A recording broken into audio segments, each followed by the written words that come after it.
नमस्कार पेरेंट्स। इस वीडियो में आपको जानकारी मिलने वाली है कि केंद्रीय विद्यालय में एडमिशन करवाने के लिए कौन कौन से डॉक्यूमेंट्स की आवश्यकता है, किन छात्रों को एडमिशन नहीं मिलता है, साथ ही बच्चे की उम्र कितनी होनी चाहिए और आप लोग किस क्लास में किस प्रकार एडमिशन आवेदन कर सकते हैं। तो देर न लगाते हुए आइए वीडियो को शुरू करते हैं। सबसे पहले बात करते हैं कि केंद्रीय विद्यालय में आवेदन ऑनलाइन और ऑफलाइन दोनों माध्यमों से किया जाता है। पिछले वर्ष की गाइडलाइन के अकॉर्डिंग बाल वाटिका, जिसे यूकेजी नर्सरी क्लास भी बोला जाता है, उसमें आवेदन ऑफलाइन हुआ था। इस वर्ष की जो गाइडलाइंस केंद्रीय विद्यालय संगठन की तरफ से आएगी उसमें यह क्लियर किया जाएगा, यह साफ किया जाएगा कि आवेदन किस प्रकार होगा, लेकिन अधिक संभावना है कि ऑफलाइन माध्यम से ही आवेदन लिया जाए। इसके अलावा कक्षा 1 में प्रवेश के लिए ऑनलाइन माध्यम से ही आवेदन होता है। उससे ऊपर की कक्षाओं में भी ऑफलाइन माध्यम से आवेदन किया जाता है।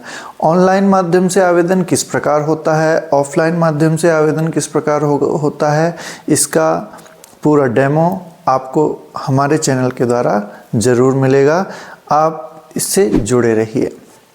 अब बात कर लेते हैं ऐसे कौन से विद्यार्थी हैं जिनको एडमिशन नहीं मिल पाता है।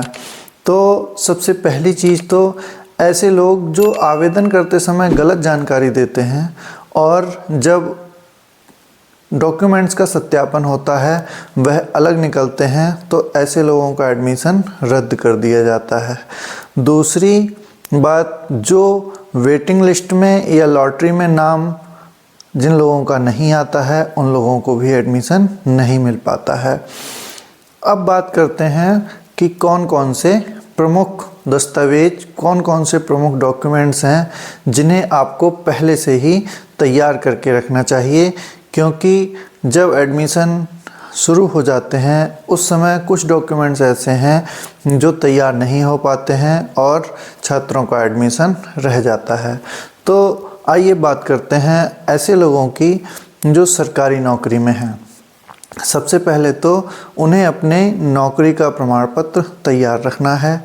दूसरा, आपको आपकी कहाँ पोस्टिंग है उस पोस्टिंग के लिए एक आईडी कार्ड या एक प्रमाण पत्र तैयार रखना है। नंबर 3, पिछले 7 वर्षों में आपके जितने भी ट्रांसफ़र हुए हैं उन ट्रांसफ़रों की जानकारी आपको तैयार रखनी है।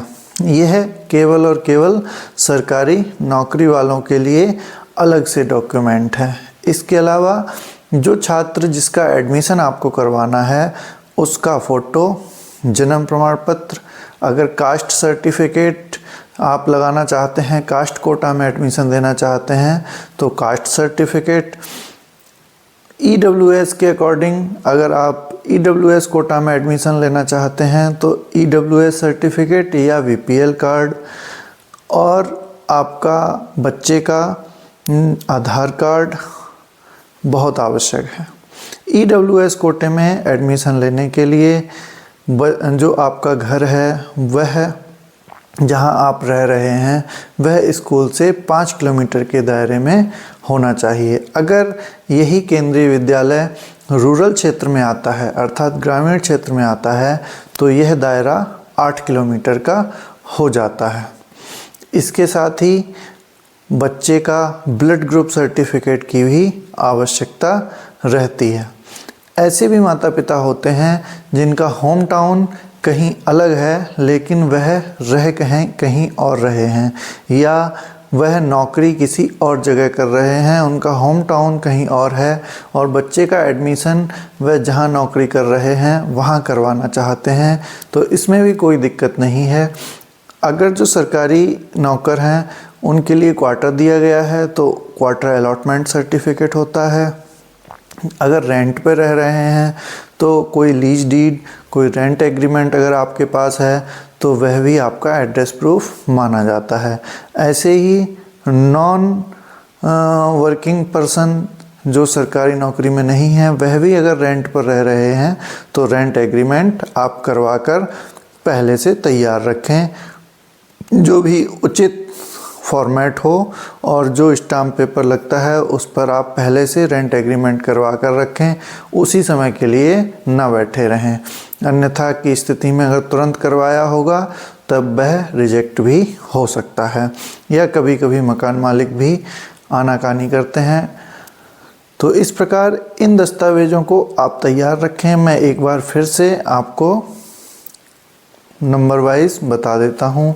सरकारी जो भी एम्प्लॉई हैं वह अपना अपॉइंटमेंट लेटर, या जहाँ पर आप काम कर रहे हैं वहाँ आपका नौकरी प्रमाण पत्र, आपका पिछले 7 वर्षों का ट्रांसफ़र का रिकॉर्ड आपको पता होना चाहिए, आपके पास जानकारी होनी चाहिए। दूसरा, बच्चे का फ़ोटो, बच्चे का जन्म प्रमाण पत्र, Aadhaar card, caste certificate, EWS certificate या BPL कार्ड, अगर आप किसी कोटा के अंतर्गत एडमिशन लेना चाहते हैं। बच्चे का ब्लड ग्रुप सर्टिफिकेट। इन दस्तावेज़ों को आप तैयार रखेंगे, तब आपको एडमिशन के समय किसी प्रकार की अधिक परेशानी नहीं होगी। वीडियो को ज़्यादा लंबा ना करते हुए अभी आपको यही जानकारी देते हैं। अगर आपको अन्य जानकारी चाहिए तो आप कमेंट बॉक्स में कमेंट करें, ताकि उसके ऊपर मैं वीडियो बनाकर और अधिक जानकारी दे सकूं। तब तक के लिए नमस्कार, धन्यवाद।